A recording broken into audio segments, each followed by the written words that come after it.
राधे राधे। जय श्री कृष्णा। आप सभी भक्तों का दिन शुभ व मंगलमय हो। कथा सुनने व इतना प्यार व सहयोग देने के लिए आप सभी का दिल से धन्यवाद।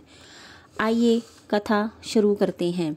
मैथिल ने कहा, हे ब्राह्मण, जलदान न करने से इक्ष्वाकु वंशधर राजा का 3 जन्म चातक होना और मेरे घर में गृहगोदी बनना ठीक हुआ, क्योंकि साधु महात्मा की सेवा न करने से गिद्ध की योनि पाई। परंतु आपने जो कहा कि उसे 7 जन्म तक कुत्ते की योनि मिली, यह बात मुझे अनुचित प्रतीत होती है कि उसे बिना कारण ही कुत्ते की कुयोनि क्यों मिली। हे विप्रवर, मैं आपका प्यारा शिष्य हूँ, आप इस संशय को दूर कीजिए। राजा के प्रश्न को सुन महायशस्वी श्रुतदेव धन्य धन्य कहने लगे, हे राजन, हे पाप रहित, जो तुमने पूछा मैं उसका समाधान कहता हूँ। यही बात कैलाश के शिखर पर शिवजी ने पार्वती से कही थी।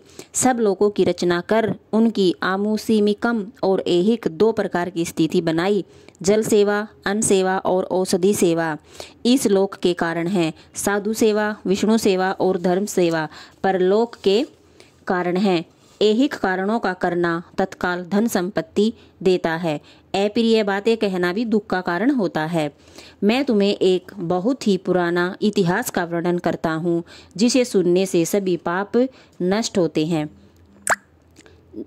दक्ष प्रजापति एक समय महादेव जी को बुलाने कैलाश पर गए। उन्हें देखकर उनकी भलाई की सोचकर महादेव जी ने उठकर उनका आदर नहीं किया, जिससे दक्ष प्रजापति को बड़ा क्रोध आया और वहीं पर महादेव जी की निंदा करने लगा और कहा कि कपाल की हड्डी धारण करते हैं, शमशान में इनका घर है, एक बूढ़ा बैल इनके पास है, दिन रात भूत प्रेत पिशाच ऐसे ऐसे दुर्जन इनके पास रहते हैं।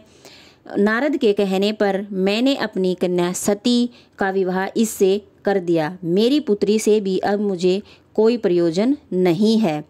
दक्ष ने सती और शंकर को निमंत्रण नहीं दिया और अनेकों प्रकार के कुवाक्य कहकर वहां से चला गया। तदंतर यज्ञ स्थान में जाकर ऋत्विक और मुनियों को संग ले विधि पूर्वक यज्ञ करने लगा और शंकर की निंदा करता रहा। ब्रह्मा और विष्णु, सिद्ध, चारण, गंधर्व, यक्ष, राक्षस और किन्नर आदि सब देवता यज्ञ में आए। तब सती की इच्छा अपने कुटुंबियों से मिलने तथा उत्सव देखने की हुई। स्त्रियां स्वभाव की चंचल होती हैं। महादेव जी के मना किए जाने पर भी वह नहीं मानी और बोली कि मुझे अपने पिता के यज्ञ में जाना है। महादेव जी बोले, हे वर वर्णिनी, सभा में बैठकर वहाँ मेरी सदा निंदा करते हैं, जो तुमसे सहन न की जाएगी और तुम निश्चित ही अपना शरीर त्याग दोगी। तुम अपने पिता के घर मत जाओ, वहाँ पर जाने से तुम्हारा कल्याण नहीं है। इतना समझाने पर भी सती नहीं रुकी और वह अपने पिता के घर को चल दी। तब नंदी ने चुपचाप सती को अपनी पीठ पर बिठा लिया और महादेव जी के अनेक भूतागण उनके पीछे चल दिए। सती जी महलों में होती हुई किसी के न बोलने पर उदास हो गई। महादेव जी की बात याद कर यज्ञ मंडप में गई। वहां पर भी दक्ष प्रजापति और सभा के लोगों ने उसकी तरफ देखा भी नहीं और वहां खड़ी होकर रुद्र की आहुति तक पिता की चेष्टा देखती रही। जब दक्ष ने रुद्र को छोड़ आहुति दी तो सती की आंखों में आंसू आ गए। बोली, बड़ों का अपमान करने से कल्याण नहीं होता। तुमने रुद्र की आहुति क्यों नहीं दी? ये जितने ऋषि मुनि महात्मा इकट्ठे हैं, इन्होंने भी तुम्हारी दुष्ट बुद्धि दूर नहीं की। विधाता भी इनके विमुख ज्ञात होता है। सती की ऐसी बातें कहने पर पुष्पा देवता मुख फाड़कर हंसने लगे। शुक्राचार्य दाढ़ी और मूछ फड़फड़ाने लगे। बहुत से बुझा पांव और कक्षाओं को फड़फड़ाने लगे और दक्ष निंदा करने लगा। उनकी बातों और पति निंदा सुनने का प्रायश्चित करने के लिए क्रोध से लाल हो शरीर त्याग करने का विचार कर सबके देखते देखते सती होम की अग्नि में गिर पड़ी। सती के गिरते ही बड़ा हाहाकार मच गया। महादेव जी के गण भागकर शिवजी के पास पहुंचे और सब कथा सुनाई। शिवजी ने यह सुनते ही उठकर कालांतक के समान क्रोध से एक जटा उखाड़ पृथ्वी पर दे मारी, जिससे बड़ा बलवान महाकाय वीरभद्र उत्पन्न हुआ। उसके 100 भुजा थी और रूप यमराज के समान था। वह महादेव जी के सम्मुख हाथ जोड़ कर खड़ा हो गया और कहने लगा, महाराज क्या आज्ञा है। यह सुनकर रुद्र भगवान क्रोध करके अपने सन्मुख खड़े हुए वीरभद्र से बोले कि तुम बड़े बड़े बलवान भूतगणों को अपने साथ ले जाकर मेरे निंदक दक्ष के यज्ञ का नाश कर दो, जिसके कारण मेरी प्रिया सती ने शरीर त्यागना पड़ा। महादेव जी की आज्ञा पाकर वे सभी यज्ञशाला में पहुंचे और देवता असुर मनुष्य आदि सब को मार गिराया। पुष्पा के दांत उखाड़ डाले तथा दुरात्मा भृगु की दाढ़ी और मूछ उखाड़ डाली। जिस जिसने जो जो अंग फड़काया था उसका वही अंग वीरभद्र ने उखाड़ कर फेंका और दक्ष के सिर की रक्षा भृगु के मंत्र बल से करने के कारण बड़े उद्योग करने पर भी सिर न कटा। तब रुद्र ने स्वयं आकर उस दुरात्मा का सिर काट कर अलग कर दिया। यज्ञ में जो आए थे उनका संहार कर गणों सहित कैलाश चले गए। मरने से जो बचे थे वे ब्रह्मा जी की शरण में गए। उनको संग ले ब्रह्मा जी कैलाश पर पहुंचे। महादेव जी का क्रोध शांत कर समझा बुझाकर उन्हें यज्ञशाला में ले गए और यज्ञ में मारे गए थे उन सब को जीवन दान कराया। सदाशिव ने दक्ष के धड़ पर बकरे का सिर रख दिया। उसी से उनकी प्रसन्नता के लिए बम बम बम किया जाता है। बकरे की दाढ़ी भृगु जी के मुख पर लगा दी।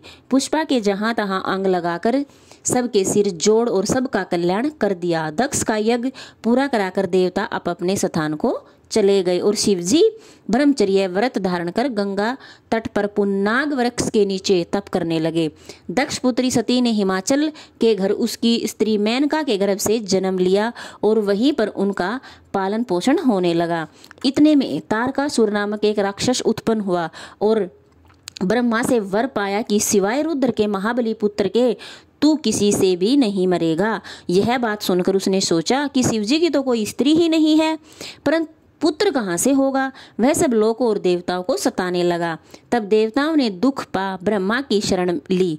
ब्रह्मा ने देवताओं को समझाया कि रुद्र भगवान की पत्नी सती ने पहले अपने पिता के यज्ञ में शरीर त्यागा और हिमाचल के घर जन्म लिया, जिनका नाम पार्वती है, और रुद्र भगवान हिमाचल के शिखर पर घोर तप कर रहे हैं।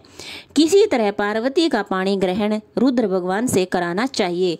ब्रह्मा के यह वचन सुनकर देवता इंद्र को लेकर अमरावतीपुरी में गए और बृहस्पति जी से सलाह कर अपने कार्य सिद्धि के लिए इंद्र, नारद और कामदेव को बुलाया। उन दोनों को बुलाकर नारद जी को हिमाचल के पास कहला भेजा कि वह अपनी पुत्री जो पहले दक्ष की कन्या थी उसको शिव जी की पत्नी बनाने को नियुक्त करे। नारद जी ने जैसा कहा था वैसा ही करने चले गए। फिर कामदेव से कहा कि सब देवताओं और महादेव जी के हित के लिए बसंत ऋतु का संग लेकर रुद्र भगवान के तपोवन में चारों ओर मनोहर वसंत ऋतु का विस्तार करे, वहां पर पार्वती और महादेव जी के पास पहुंच जाए। तब धनुष पर बाण चढ़ाकर ऐसा मारो कि महादेव जी मोहित हो, पर उनका संगम होने पर सब कार्य पूरे हो जाएं। कामदेव ने जो आज्ञा कहकर बसंत ऋतु अपनी स्त्री रति और अनुचरों को संग ले उस पर शीघ्र ही जा अपनी शक्ति से असमय में बसंत ऋतु उत्पन्न कर दी, जिसे चारों ओर वन में शीतल मंद सुगंधित वायु चलने लगी। देवता उसी समय महादेव जी और पार्वती की सेवा से प्रसन्न हो गोदी में बिठाकर कुछ कहने लगे। कामदेव ने प्राण प्रिया के संगम का उचित समय जान महादेव जी के पीछे वृक्ष की ओट से एक बाण छोड़ दिया, जिसे महादेव जी ने मन चंचल होने से चित्त में व्याकुल हो इधर उधर देखा तो कामदेव दिखाई पड़ा। क्रोध से अपने मस्तक से तीसरे नेत्र खोलकर पार्वती को दूर करके ऐसी तीक्ष्ण अग्नि प्रकट की कि सब संसार भयभीत हो गया और उसी अग्नि से धनुष बाण सहित कामदेव भस्म हो गया।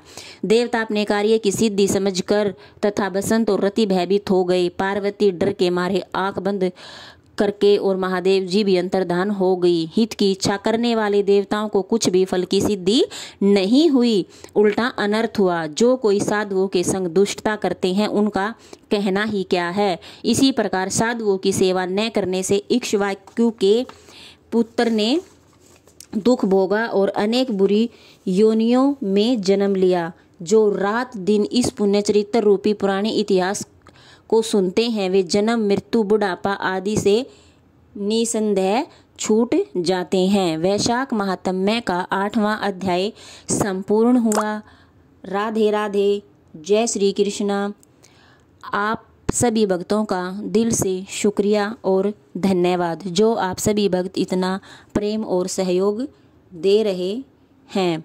अगर कुछ भी कमी कहानी में या अध्याय में लगे तो उसके लिए माफ़ी, धन्यवाद, शुक्रिया। वीडियो अच्छी लगे तो लाइक करना, कमेंट करना और शेयर करना।